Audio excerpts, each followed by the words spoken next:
వీక్షకులకు స్వాగతం. నమస్కారం. వైఎస్ వివేకానంద రెడ్డిని చంపేసిన రోజున తెల్లారగట్ల 4 గంటల నుంచి 4:30 మధ్యలో వైఎస్ భారతిరెడ్డికి ఫోన్ వచ్చింది. ఎవరు చేశారో ఇప్పటికీ సిబిఐ తేల్చలా. మొన్న జగన్మోహన్ రెడ్డి లండన్ వెళ్తా ఫోన్ నెంబర్ ఇచ్చి వెళ్ళాడు. ఆ ఫోన్ నెంబర్ ఎవరిదో కూడా ఇంతవరకు తేలలా. సిబిఐ ఏం చేస్తుంది? ఇప్పటికైనా వైఎస్ వివేక కేసులో సిబిఐ సమగ్రంగా విచారించి అసలైన నేరస్తులను పట్టుకునే అవకాశం ఉందా? ఇప్పుడు జగన్మోహన్ రెడ్డి ఇచ్చిన తప్పుడు ఫోన్ నెంబర్ మీద విచారణ చేసి జగన్ బెయిల్ రద్దు చేసి అరెస్ట్ చేసే అవకాశం ఉందా? తెలుసుకునే ప్రయత్నం చేద్దాం. వివరించడానికి మనతో పాటు ప్రముఖ ఆర్థిక, రాజకీయ, సామాజిక విశ్లేషకులు అడుసుమల్లి శ్రీనివాసరావు ఉన్నారు. వారిని మరిన్ని విశేషాలు తెలుసుకుందాం. సార్ నమస్తే. నమస్కారం అండి. వైఎస్ వివేకానంద రెడ్డి చనిపోయిన రోజున భారతిరెడ్డికి తెల్లారుజామున ఫోన్ వచ్చింది. ఆ ఫోన్ ఎవరు చేశారు? ఇవాళకి ఎవరు తేల్చలేదు. అలాగే మన జగన్మోహన్ రెడ్డి ఫోన్ నెంబర్ ఇచ్చి వెళ్ళిన సంగతి మనకు తెలిసిందే. ఆ ఫోన్ నెంబర్ ఎవరిదో కూడా తేల్చలేంత వరకు. ఆ సిబిఐ పాత్ర ఏంటంటారు? ఇవన్నీ తేలే అవకాశం ఉందా లేదా? ఇప్పుడు జగన్మోహన్ రెడ్డి నాకు ఫోన్ లేదని చెప్తున్నాడు అతను. మరి మొన్న సిబిఐ ఫోను హ్యాండ్ ఓవర్ చేయమంటే మన ఫోన్ నెంబర్ ఇచ్చేలేరు కదా, అది ఎవరిది ఏంటనేటువంటిది ఒకటి చెప్పాల్సి ఉంది వాళ్ళు. అంటే ఇతను నీ ఫోన్ ఇచ్చేయాలంటే ఏదో నెంబర్ ఇచ్చేయాలంటే అతను దాన్ని వాడుతున్నట్టు లెక్క, అంతే కదా. మరి అధికారికంగా వాళ్ళకి చెప్పాడంటే డిక్లేర్ చేసినట్టే ఈ ఫోన్ నేను వాడుతూ ఉంటాను అన్నట్టుగా. ఒకటి.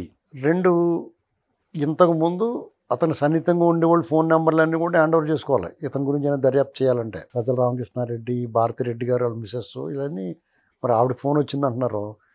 అదే రోజు ఇతను అజయ్ కల్లం రెడ్డిని, ఇంకొకళ్ళు ఎవరో ఉమ్మారెడ్డి వెంకటేశ్వర, వీళ్ళందరూ కూడా ఉన్నారు. ఆ పార్టీకి సంబంధించి ఏదో చర్చ జరుగుతుంది, తెల్లవారుజామున ఫోన్ వచ్చింది అని చెప్పేసి అంటున్నారు. అన్నప్పుడు మరి ఇతను వచ్చి వీళ్ళతో మాట్లాడినట్టుగా తెలుస్తుంది.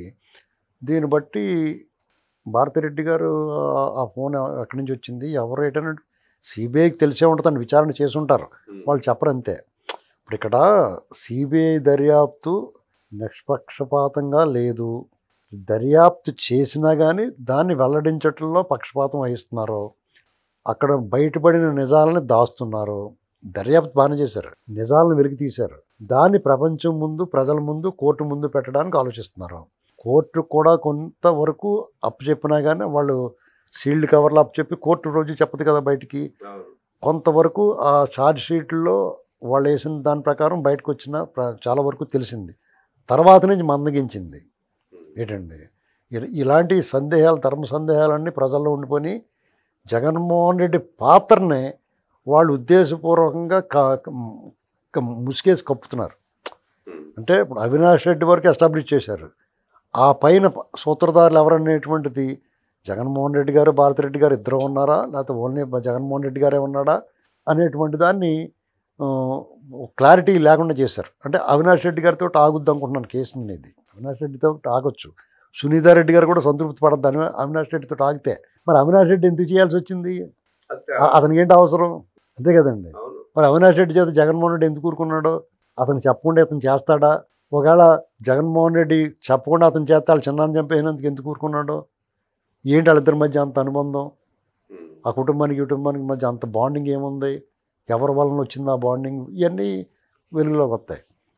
కాబట్టి ఇది సిబిఐ కానీ వ్యవస్థలో ఇది వాళ్ళు ఏమనుకుంటున్నారంటే ఎవరో ఒకళ్ళని మనం తప్పిస్తున్నాం, కొద్దిగా వాళ్ళకి హెల్ప్ చేస్తున్నాం అనుకుంటున్నారు. కానీ టోటల్ మన రాజ్యాంగానికి, భారత శిక్షా స్మృతికి, భారత ప్రజాస్వామ్యానికి అన్నిటిని కూడా దెబ్బేస్తున్నారు వాళ్ళు. అర్థమైందండి? న్యాయ వ్యవస్థ మీద మొత్తం గౌరవం పోయేలాగా వ్యవహరిస్తున్నారు వాళ్ళు. దర్యాప్తు సంస్థలని బోకు సంస్థలను గునిలా చేస్తున్నారు వాళ్ళు. అస్సలు విశ్వాసం లేకుండా ఉండేలాగా ప్రజల్లో చాలా చులకన అభిప్రాయం ఏర్పడేలాగా చేసుకుంటున్నారు. వాళ్ళు ఏమనుకుంటున్నారంటే జగన్మోహన్ రెడ్డికి లేకపోతే వాళ్ళకో మనం హెల్ప్ చేస్తున్నా కొద్దిగా అనుకుంటున్నారు వాళ్ళు. కానీ మొత్తం అన్నిటికీ చెడ్డ పేరు వచ్చేలా చేసుకుంటున్నారు. ఇది మాత్రం వాళ్ళు గుర్తుపెట్టుకోవాలి. ఎందుకంటే ప్రతి ఒక్కడికి కూడా అర్థమైపోయింది ప్రజల్లోకి. కొత్తగా మీరు చెప్పేది ఏమీ లేదు.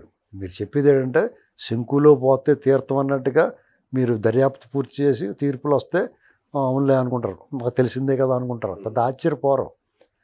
ఇక్కడ ఏంటంటే అవినాష్ రెడ్డి దగ్గరుండి పురమాయించి చంపించి దాన్ని సాక్ష్యాధారాలు నాశనం చేసి వాళ్ళే చేయించారంటే స్పష్టం. దీని వెనకాల ఉన్నది అతని దగ్గరుండి చేయించాడా, లేకపోతే అక్కడ కుర్చీ కూడా వేసుకుని కూర్చున్నాడేమో డౌట్ నాకు, లేకపోతే చంపుతుంటే చూసాడేమో డౌట్ ఉంది నాకు. కూర్చుని ఉంటాడు ఏంటండి, లేకపోతే ఆ దగ్గరుండి చూసినట్టు చెప్తున్నాడు కదా, ఇలా కొట్టారు ఇక్కడి నుంచి అక్కడ తీసుకెళ్ళి కొట్టారు, ఇక్కడి నుంచి అక్కడ తీసుకెళ్ళి కొట్టారు అని చెప్తున్నాడు కదా. ఇవన్నీ మరి చూసిన తర్వాత, ఎందుకంటే అతనికి అలవాటు ఉంది, రఘురామకృష్ణరాజు గారిని కొట్టి చూశాడు ఏంటండి, ఇలాంటివన్నీ అతనికి అలవాటు ఉంది కదా. చంద్రబాబు నాయుడు ఇక్కడ గారు కూడా చంద్రబాబు నాయుడు గారు జైల్లో పెట్టినప్పుడు సీసీ కెమెరాలు పెట్టారు. 4:30 గంటల కబురు వచ్చినప్పుడేమో కిందకు వచ్చి అజయ్ కలంతో నో మోర్ అని చెప్పాడు, వివేకం నో మోర్ అన్నాడు. మళ్ళీ పొద్దున్న 6 గంటల నుంచి మీడియా ముందుకు వచ్చి వాళ్ళు చంపారు వీళ్ళు చంపారు అది ఇది అని చెప్పి సీన్ ఆఫ్ క్రియాన్స్ మొత్తం రకరకాలుగా మాట్లాడుకుంటూ వచ్చాడు జగన్ రెడ్డి. దాన్ని కూడా విచారణ చేయాలిగా సిబిఐ. ఇప్పుడు వరకు అతను విచారణ చేయకపోవడం సిబిఐ తాలూకా భ్రష్టత్వం ఉండదు ఏమండి. ఈ దర్యాప్తు సంస్థలకి తల మాయని మచ్చ, అయినా సరే వాళ్ళు భరించేస్తున్నారు. అంటే ఎంత ముట్టేస్తే అలా భరిస్తున్నారంటారు. ప్రతిష్ట జరుగుదారిపోయింది. అలా కాదండి, చిన్న అరకొర మొత్తాలకే ఆ రకంగా బాంఛం దొరనరండి. అసలు వాళ్ళు పోగలేనంత, వాళ్ళు ఊహించనంత, వాళ్ళు కప్పెట్టేసినంత డబ్బు పడితే తప్ప వాళ్ళు మీరు అంత దానికి ఒప్పుకోరు. వాళ్ళు ఒకరికే కాదు, ఆ చుట్టుపక్కల అందరికీ పడేయాలి. అంత ఇటు బాబు సొమ్ము కాదు కదా, దొబ్బుకొచ్చిందే కదా, దోసుకొని పంచుతున్నాడు. ఇప్పుడు రైలు ఇంజిన్ ఉండి ఇది బొగ్గు ఇంజిన్, ఇలాగ పెద్ద పారతో తీసి లోపల బొగ్గులు పోతుండేవారు కదా, అలా పోసేస్తాడు. సొమ్మేం పోయింది, కొట్టుకొచ్చిందే కదా అంతానే ఏంటండి. అలాగా కప్పెట్టేసి అంత ఇస్తే వాళ్ళు అతనికి వెసులుబాటు చేశారు అన్నమాట. అది దాని అర్థం. కానీ మనం గమనిస్తే ఎన్ఐఏ కోటికత్తి సీను కేసు అది కూడా అలాగే నానుస్తూ ఉంది. మీకు కేంద్ర ప్రభుత్వం సంబంధం ఉన్న ఏమైనా సరే ఇంక అతను ఏం చేయలేదండి. ఇప్పుడిప్పుడే మార్చుకోవాలి వాళ్ళు. సడన్గా ఆ సంబంధాలు వదులుకోవాలంటే వదులుకోలేరేమో. భవిష్యత్తులో ఏమన్నా కొంచెం వైఖరి మారుద్దేమో చూడాలి. లేదనుకోండి, ఒకటి మాత్రం చెప్తున్నానండి, ఏ కర్రకి అగ్గి ఉంటే ఆ కర్ర కాలుతుంది. ఒకవేళ ప్రజల భావోద్వేగాలతోటి సెంటిమెంటల్ ద్వారా మన అధికారాలను నిలుపుకోవచ్చు ఎవడైనా, కానీ ప్రకృతి ఒకటి ఉంటుంది కదా. ఇది వ్యక్తులు చేసిన తప్పు పార్టీలకు ఆపాదించలేము.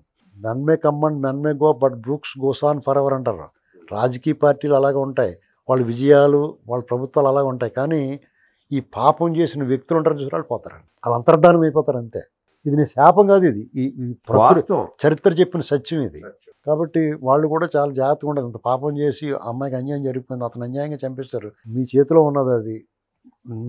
నీకు తెలియకుండా దాని అంతటా జరిగిపోతే పర్లేదు, కేవలం మీ వల్ల అక్కడ న్యాయం జరగట్లేదంటే దానికి ఫలితం అనిపిస్తుంటే ఎవడన్నా తప్పకుండా అనుభవించాలండి. ఎందుకంటే ఎన్ఐఏ, సిబిఐ, ఈడీ లాంటి ప్రఖ్యాతిగాంచిన సంస్థల భవిష్యత్తును ప్రశ్నార్థకం చేస్తున్నారు. భవిష్యత్తు ఆల్రెడీ దిగజారిపోయింది, దేశంలోనే పరుగు పోయింది, క్రెడిబిలిటీ పోయిందండి. ప్రపంచవ్యాప్తంగా కూడా నీరుగారిపోయే పరిస్థితి.